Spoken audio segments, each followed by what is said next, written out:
Aliens vs Predator is a title that's really important to us at Rebellion.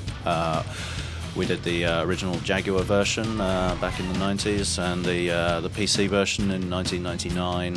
For me and so many of my colleagues, it's an obsession. You know, it's a geeky obsession with aliens and predators ever since we first saw the movies growing up, and the idea of bringing them together in a game is just, it's heaven, really. The key thing about Aliens vs Predator is that it's built on 3 different perspectives: that of the colonial marine, that of the alien, and that of the predator.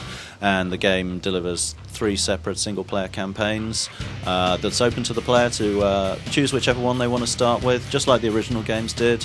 And then on top of that, we've got the multiplayer as well, which obviously delivers you those 3 different perspectives, which is something really fresh and unique. Well, the Predator he's very tooled up. He's got some extremely cool exotic weaponry and gadgets. He's a powerful character. He's able to snipe from a distance, leap around treetops and rooftops.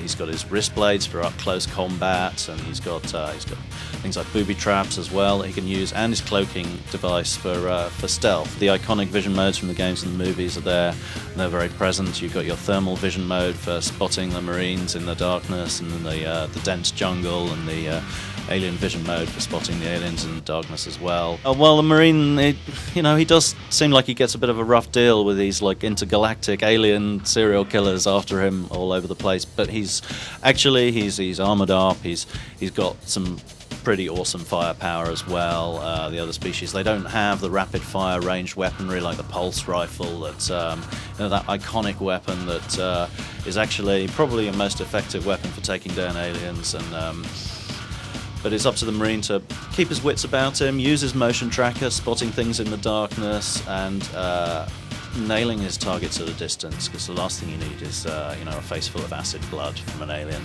It's not nice.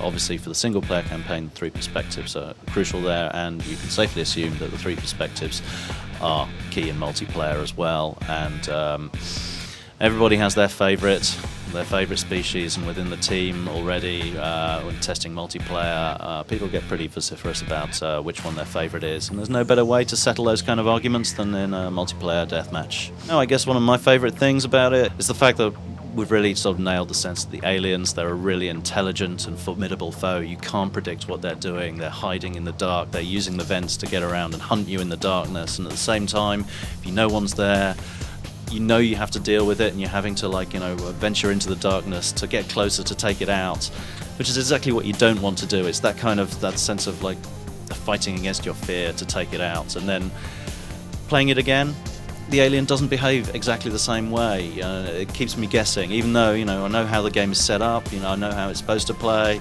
and yet the aliens still scare me. They still keep me on my toes, and that's a thrill. Look out for Aliens vs Predator, coming early 2010 on Xbox 360, PlayStation 3 and PC.